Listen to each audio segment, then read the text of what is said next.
Hi guys, எல்லாருக்கும் good morning. எல்லோரும் என்ன பண்ணிக்கிட்டு இருக்கீங்க? எல்லோரும் நினச்சிக்கிட்டு இருப்பீங்க, அக்கா அந்த யூடியூப்பில் என்ன தான் நடக்குது, என்ன தான் பிரச்சனை, எது ஒரிஜினலு, எது கண்டென்ட்டு, யார் உண்மை பேசுகிறா, யார் பொய் பேசுகிறா, என்ன இவ உட்காந்துக்கிட்டு இவ ஒரு பக்கெட்டு அப்படியே வந்துப்பார், மோதிப்பார், பிடுங்கிப்பார், கிழிச்சு பாருங்கிறா. ஆனால் சூர்யாக்கா வந்து ஏதோ செய்கிறேங்குது, ஒன்றும் செய்யலை வைக்கலை அப்படின்லாம் நிறைய பேர் யோசிப்பீங்க. உங்களுக்கு நான் ஒரே ஒரு விளக்கம் மட்டும் நான் நல்லா கொடுத்துக்கிறேன், கேட்டுக்கோங்க. இது ஒருத்தருக்கு ஒருத்தர் மோதிக்கக்கூடிய விஷயம் கிடையாது. சட்டப்படின்னு போகும்போது நம்ம ஒரு புகார் கொடுத்துருக்கோம் அப்படின்னு சொன்னால் அந்த காவல்துறைக்கு போனோடனே புகார் கொடுத்தோடனே சிஎஸ்ஆர் கொடுக்க மாட்டாங்க. அந்த கேஸு வந்து உண்மையா பொய்யா அப்படின்னு சொல்லி அவங்க மேல் அதிகாரிகள், அதுக்கு கீழே இருக்கக்கூடிய அதிகாரிகள் எல்லாருமே விசாரிப்பாங்க. இதுவும் இல்லாமல் உள்ளுக்குள்ளேயே என்னது சிபிஐன்னு சொல்லி ஒரு அதிகாரிகள் இருப்பாங்க, அவங்களும் பார்ப்பாங்க. கிட்டத்தட்ட அந்த விஷயத்தை 10 பேர் ஆலோசனை பண்ணுவாங்க. 10 பேர் ஆலோசனை பண்ணது மட்டும் இல்லாமல் அவங்களுக்குன்னு சொல்லி ஆலோசனைகள் இது சரியா தப்பான்னு சொல்கிறதுக்கு ஒரு கவர்மெண்ட் வழக்கறிஞர் இருப்பாங்க.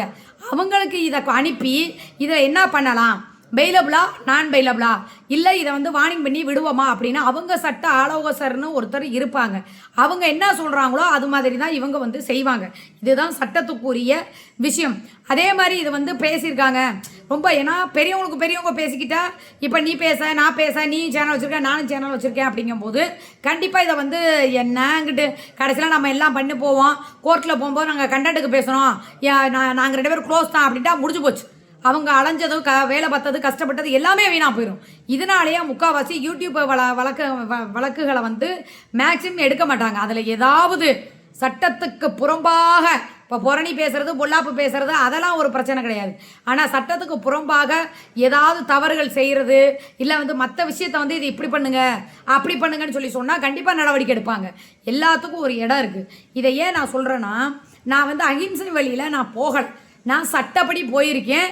நானும் சரி வேணாம் அப்படின்னு நினைப்பேன், திருப்பி பார்த்தா என்னை கோவத்தை கிளப்புறது, வேணான்னு நினைப்பேன், திருப்பி போகிறது கோவத்தை கிளப்புறது. அதனால் இந்த விஷயத்தை நான் என்ன சொல்லிக்கிறேன் அப்படின்னா, நான் சட்டப்படி சந்திக்க தயாராக இருக்கேன்.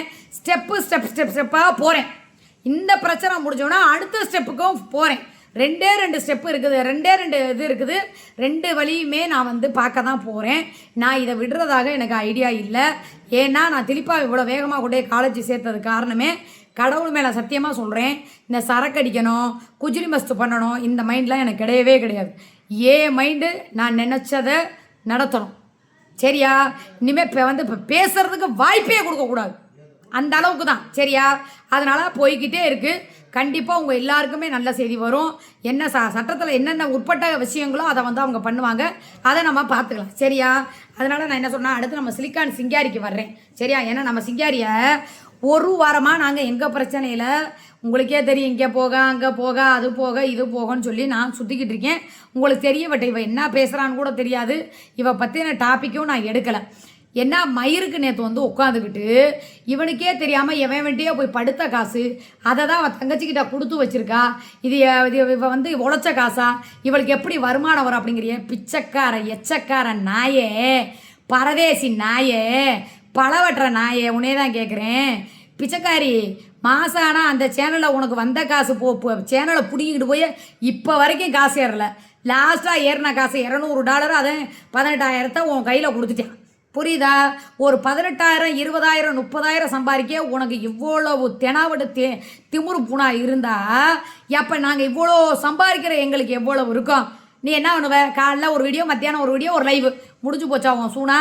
நாங்கள் ஃபேஸ்புக்கில் ஒரு நாளைக்கு 5 வீடியோ 5 ஃபோட்டோ, விழுதுகளில் காலைல ஒரு வீடியோ, 12 மணிக்கு லைவு, திருப்பி நைட் லைவ் வந்தாலும் ஏன் சேனலில் காலைல 10 மணிக்கு ஒரு வீடியோ, மத்தியானம் ஒரு சாப்பாட்டு வீடியோ, நைட்டு 9 மணி லைவு, இத்தனை சேனல்லையும் நாங்கள் சம்பாதிக்கும் போது எவ்வளவு சம்பாதிப்போம் சொல்லு பார்ப்போம். அப்போ நான் காசு சேர்த்து வைக்க மாட்டேனா? அந்த ஆள்கிட்ட இருந்து ஆட்டையை போடுற அளவுக்குலாம் அந்த ஆள்கிட்ட காசே கிடையாது. புரியுதா? அவன் இஎம்ஐ கட்டுறதுக்கே மாதம் 60,000 ரூபா இஎம்ஐ மட்டும். என்னென்ன லிஸ்ட்டு போட்டு சொல்கிறேன் கேட்குறீங்களா? நல்லா கேட்டுக்கோங்க. மாதம் அந்த ஆள் வர்ற வருமானத்தில் இஎம்ஐயோட கணக்கு மட்டும் சொல்கிறேன். ஏசிக்கு 5,500 ரூபா, என்னோடய மொபைல் விவோ 60 இன்னும் முடியலை, அதுக்கு ஒரு 5,000 சில்லற ரூபா. வண்டி 2 வீலர் இப்போ அவர் ஓட்டிக்கிட்டு இருக்காரு பார்த்தியா, 10,500 ரூபா. வண்டி இருக்குது பார்த்தீங்களா, அது 10,000 ரூபா. இவன் மயம் கார் வாங்கினான் பார்த்தீங்களா, அந்த காருக்கு மாத டியூ 10,500 ரூபா. ஐஃபோனுன்னு ஒன்று வாங்கிட்டு வந்தார் பார்த்தீங்களா, இப்போ கூட ரீசனா, அந்த ஃபோனுக்கு 5000 ரூபா. நீங்களே கணக்கு பண்ணுங்கள். ஏசி 5000, என்னோடய மொபைலில் டிவி 5000, 10000, வண்டி டிவி 10,000 போடுங்க. 10,000, 20,000, இன்னொரு வண்டி ஒரு 20,000, இது 10,000, 30,000, காரு டிவி ஒரு 40,000, இவன் மொபைலுக்கு கொடுக்கக்கூடியது ஒரு 5,000, 45,000. சரியா? இதை விட அந்த சின்ன சின்ன செலவு, எந்த செலவு? இந்த வண்டி சர்வீஸ் விட்டா ஆயில் மாத்தினா கண்டிப்பாக வந்து கேட்பாங்க. காரு வேலைக்கு விட்றோம் அப்படின்னா 2,000 ரூபாய்க்கு கம்மி காரு வேலை பார்க்க மாட்டாங்க. மாதம் ஆனால் அந்த ஆளுக்கு கிட்டத்தட்ட 50,000 60,000 ரூபா. இந்த டிவி 45,000 வச்சுக்கோங்க. மாதம் பில்லு எங்களோட 5 நம்பருக்கு பில்லு 2,000 ரூபா. ஜியோ மாதம் 1000 ரூபா. நான் யூஸ் பண்ணுறேன் பார்த்தீங்களா ஒரு 3 நம்பரு, அந்த நம்பருக்கு 1000 ரூபா. இது எல்லாம் சேர்த்தா ரவுண்டாக 50,000 ரூபா இஎம்ஐ கட்டணும்.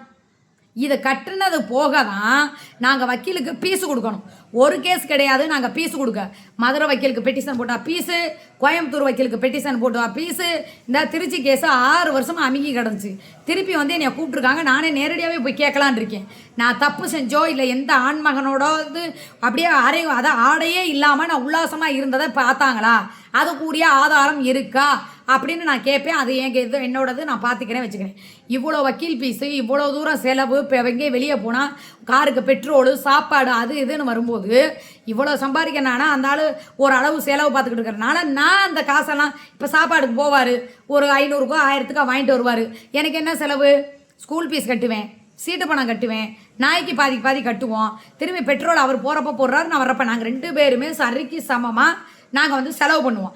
நான் எப்படி சேவிங் பண்ணுறேன்னா, நான் வந்து பார்த்தீங்கன்னா ரொம்ப சிக்கனமாக ரொம்ப ஒரு இது பண்ணி ஏதாவது அது இது அப்படி எப்படின்னு சொல்லி நான் சேர்த்து வச்சேன். சேர்த்து ஒரு இடத்துல வச்சுருக்கேன். ரைட்டு, அது எப்படி வாங்குறேன்னு எனக்கு தெரியும். வாங்குவேன், வாங்கி காட்டியே தீருவேன். சாதாரணமாக வாங்க மாட்டேன். அதை எப்படி வாங்குறோன்னு எனக்கு தெரியும், நான் வாங்கிக்கிறேன். சரி, இவ்வளோ நீ சொல்கிறீல்ல, மாதம் 3 லட்சம் சம்பாதிக்கிறோம், 4 லட்சம் சம்பாதிக்கிறோம், 5 லட்சம், சரி விடுவோம், பாணிலே எத்தனை லட்சம் நாங்கள் சம்பாரிச்சு போகிறோம். இத்தனை லட்சம் சம்பாதிக்கிற நாங்களே இப்போ ரீசன் காலமாக வந்து நகை வாங்குறது இல்லை. 2வது எங்களோட தேவைகள் அதிகமானனால நானே இடத்த விற்கிறதுக்கு நான் பேசிட்டேன். கடன் ஓவர் ஆகி போச்சுங்கிறனால விற்று புட்டு கடனை பூரா கட்டிடலாம் அப்படிங்கிற மாதிரி நான் இருந்துக்கிட்டு இருக்கேன். ஏண்டி அம்மனப்படம் உலகமே பரவி ஊரே பார்த்து இவங்கிட்ட யார் பரமக்குடிக்காரன்ட்ட 4 வருஷமாக வாழ்ந்து ஆப்ரேஷன் பண்ணிட்டு இருந்தோம் ஓசியில். துபாய்காரன்ட்ட 10 பவுன் கேட்டு அவங்ககிட்ட அவுத்த அம்மனமாக காமிச்சதான் சுற்றுது உலகமே சுற்றுது. அம்மனை கட்டா போனேன். இப்போ பார்த்தா புச்சி அதுக்கு தான் பிடிச்சி வச்சுருக்கியா? அவன் வெளிநாட்டிலேருந்து இந்த ஆப்பை ஒன்று ஓப்பன் பண்ணி வச்சு அதில் கஸ்டமரை பிடிச்சி உனக்கு அனுப்பி விட்றேன். நீ அப்படியே 2 பேரும் சேர்ந்துக்கிட்டு அடிக்கடி வெளியூர் போகிறீங்களே, சரி பெத்தப்பில் போட்டாவில் கம்யூனிட்டி போஸ்ட்டில் நேராக சைபர் கிரைம் போய் இந்த இருக்குது சைபர் கிரைம் அடிக்கடி மட்டும் வர்ற ஏறிக்கிட்டு அவனை மிரட்டானா அப்படின்னா வர்ற. இங்கேருந்து அப்படியே குடும்பத்தோட பிரியாணி திங்கிறோம்னா குடும்பத்தோட கூட்டிக்கிட்டு பிரியாணி திங்க போகிற கள்ள புருஷன், பச்சை பொறுக்கி பைய, பச்சை எச்சக்கலை பைய, பச்சை தேனாமையன், பல பொம்பளை பிள்ளைய வாழ்க்கையை வீணாக்கினவன், பல பொம்பளை பிள்ளைகளை ஏமாத்தின நாயி, அவன் வீடியோ காலில் பேசாத எடுத்து கிளவி போட்டான். இங்கேருந்து ஸ்ரீவில்லிபுத்தூர் போனியே என்னமோ உன் புருஷனையே போட்ட மாதிரி, உன் புருஷனே வந்து நாடி கட்டு ஒருத்தி போடுறேங்கிற. உனக்கு எங்கே புருஷனாக இருந்தால் தானே துடிக்கும்? அவனே ஒரு கள்ள புருஷன் தானே உனக்கு. உன் புருஷன் ஆனந்த பேசினா தான் கோவம் வரும். அந்த மாதிரி வெளிநாட்டில் எப்படி அவன் ஆப் ஓப்பன் பண்ணி கஸ்டமர் பிடிச்சி கொடுக்குறியா, நீ இங்கேருந்து படுத்து எல்லா கமிஷன் அனுப்புறியா? அதான் துணைக்கு அவளையும் கூட்டிகிட்டு போறியா? அதனால தான் 2 ஊர் மேய்ச்ச மாடுகளும் ஊர் மேய்றீங்களா? நான் என்னைக்காவது நான் கேட்குற ஒரு விஷயம், சரி நீ சொல்கிற மாதிரியே வச்சுக்குவோம் சரியா? பச்சை நான் உனக்கு சொல்லவா? 7 வருஷம் படுக்கிற அவனுக்கு தெரியாது சொல்லு.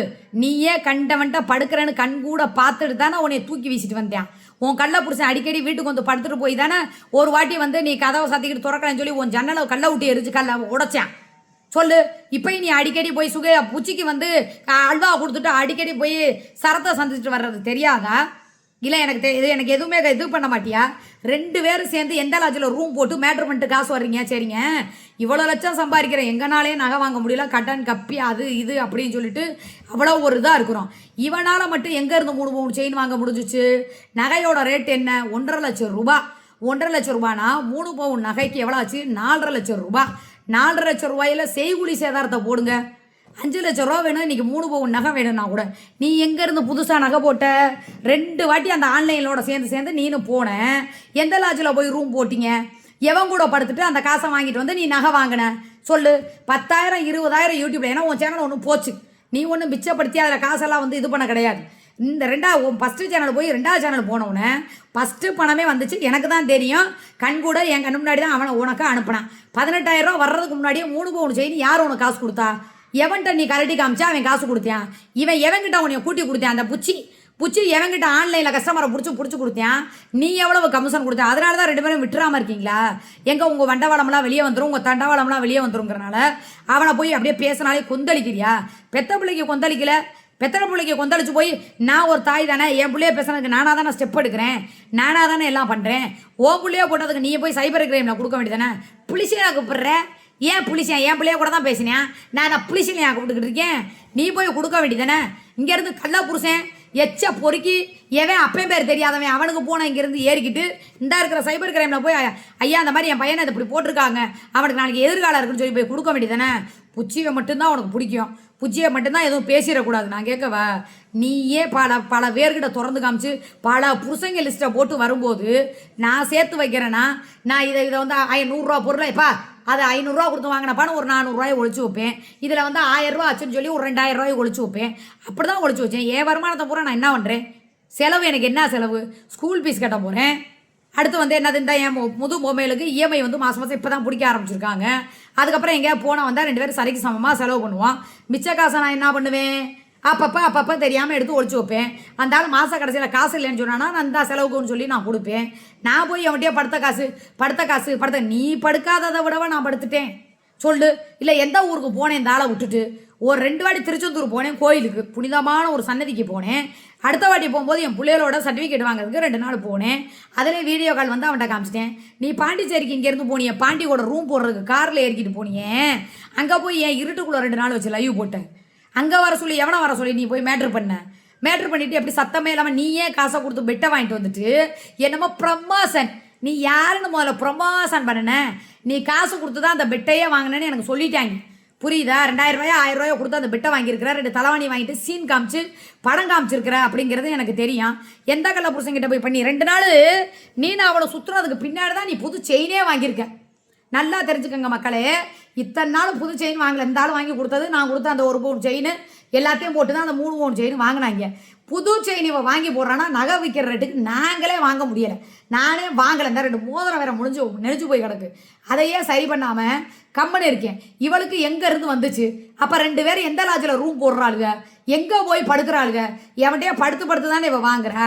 இல்லைனா ஒருத்தி நாசி கட்டு போட்டு ஒருத்தியை வந்து ஒரு பெத்த புள்ளைய பேசும்போது நான் கேட்குறேன், என் புள்ளைய பேசுகிற இவ்வளோ கேவலப்படுத்தினே நீ கூட்டணி வச்சிருக்கே, உன் புள்ள நிலைமையை நீ யோசிச்சு பார்த்தியா? நாளைக்கு என்ன நடக்கும், ஏது நடக்கும்? அவனுக்கு வக்கீல் யார் சப்போர்ட்டாக நிற்பா? முதல்ல இந்த ஆளுக்கெல்லாம் எல்லாம் தெரியுமா?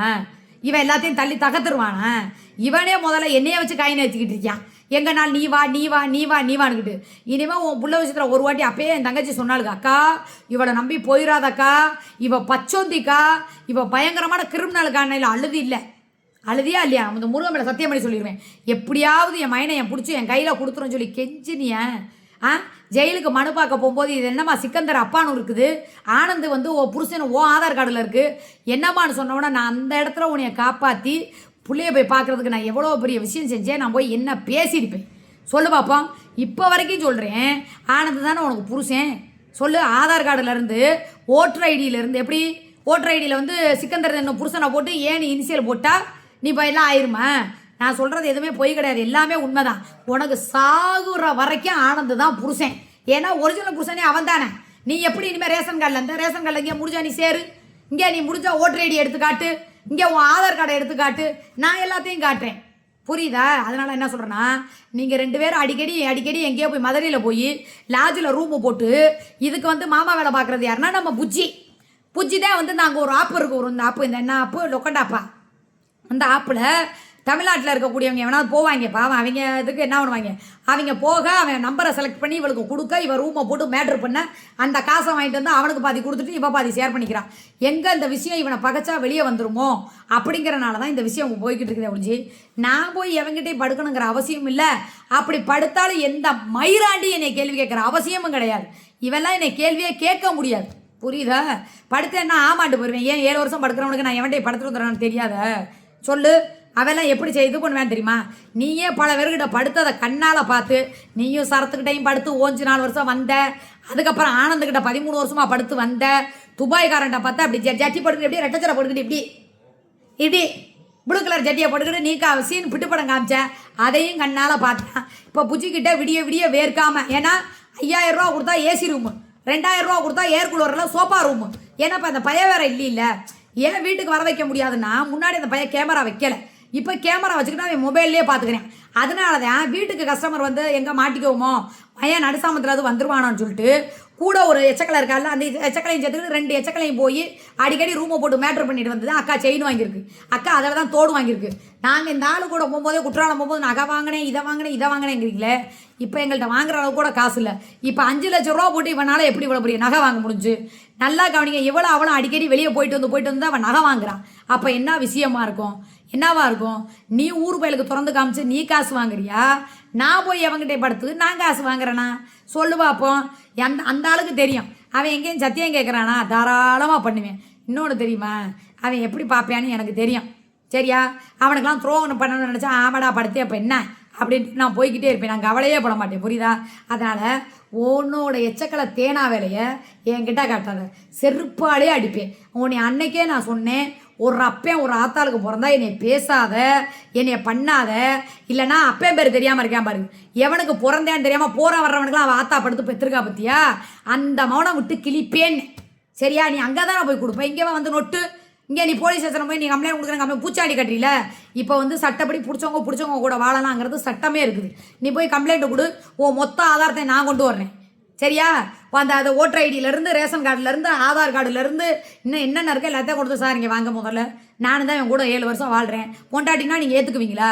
சட்டப்படி என்ன சார் புருஷன் பொண்டாட்டிங்கிறதுக்கு இருக்குது அப்படின்னு கேட்டு உன்னை நார கிழிச்சிருவேன். புரியுதா? உடனே நான் வந்து ஜமாத்துக்கு போய் நான் அதை எடுப்பேன். நீ எதை வேணாலும் எடுத்துக்க. இப்போ அப்படியே சட்டம் உங்களுக்கு கணவன் மனைவிங்கிறதுக்கான அங்கீகாரம் கொடுத்துருக்கா சொல்லு பார்ப்போம். அதை முதல்ல நீ காட்டணும். சரியா? உட்காந்துக்கிட்டு ரொம்ப துல்லாத. புச்சி நல்லா புரோக்கர் வேலை பார்க்குறேன், நல்லா தெரியுது. அங்கேருந்து கஸ்டமர் பிடிச்சி விட்றதானே வேலை. ஏன்னா அவன் ஆத்தாலும் அவனை அப்படி தானே பெற்றிருக்கா. அப்போ பேரே தெரியாமல் எவனோ அப்பனா இருந்திருக்கான். அப்புறம் எப்படி வந்து உனக்கு இது பண்ணுவேன்? அதனால் 2 பேரும் அடிக்கடி போயிட்டு வந்தோடனே நகை வாங்குவாளுங்க. நல்லா கவனிச்சு பாருங்கள். போவாளுக வருவாளுக 3 செயின் எடுப்பாளுங்க, போவாளுக வருவாளுக தோடு எடுப்பாளுங்க. ஏன்னா ரூமாக போய் லாஜா ரூம் போடு. ஏன்னா வீட்டில் கேமரா இருக்கிறனால இது பண்ண முடியாது. அதனால் இப்போ வெளியே கிளம்பிட்டாங்க 2 பேரும். சரியா? அதனால் என்னைய வந்துக்கிட்டு நான் அவன் அங்கே சேர்த்து வச்சேன், இங்கே சேர்த்து வச்சேன், இவன்ட்ட போனேன் அவன்கிட்ட போனேன்னா ஆமாம் போனேன்ட்டு நான்லாம் போய்கிட்டே இருப்பேன். நான் கவலையே பட மாட்டேன். புரியுதா? அதனால் உன் தேனா புத்தியெல்லாம் என்கிட்ட காமிக்காது. நான்லாம் எப்படியோ போயிருந்தேன்னு வச்சுக்க, இந்நேரம் பெரிய கொடீஸ்வரி ஆகிருப்பேன். அதனால் மூட வேண்டியதை மூடிக்கிட்டு என் தூமையை குடிக்காமல், என் தூமையை நக்காமல், இந்த அவன் மூத்திரம் இருக்கும் அதை வேணா வாங்கி குடிச்சிட்டு பேசு. சரியாடி ஆனந்த பொண்டாட்டி? ரைட்டாடி ஆனந்த பொண்டாட்டி? சொல்கிறத கேட்க கவனமாக கேட்டுக்கணும். சரியாடி ஆனந்த பொண்டாட்டி? இனிமேல் உனக்கு ஆனந்த பொண்டாட்டி தான். எவனுமே வந்து இந்தால போடாதீங்க. ஆனந்த பொண்டாட்டி சரத்து ஒப்பாட்டி, ஆனந்த பொண்டாட்டி சரத்து ஒப்பாட்டின்னு போடுங்க. போட்டுக்கிட்டே இருங்க. சரியா? அப்புறம் துபாய்க்கு அவுத்த காமிச்ச அமனா கட்ட அப்படின்னு சொல்லி என்னென்ன பேர் வைக்கிறோமோ எல்லா பேரையும் வைங்க. சரியா? Okay bye. நான் 12 மணிக்கு அநேகமாக லைவ் வர முடியாதுன்னு நினைக்கிறேன். இன்றைக்கி ரொம்ப நிறைய வேலை இருக்குது அதிகமாக. முடிச்சுட்டு நாளைக்கு திருச்செந்தூர் கிளம்பலான் இருக்கேன். நான் கூட்டம் அப்டேட் கேட்டுக்கிறேன், கூட்டமாக இருக்கா நான் கேட்டு. இல்லைன்னா நாளைக்கு காலையில் நாளைக்கு அங்கே திருச்செந்தூரில் இருப்போம். ஓகேவா? பாய்.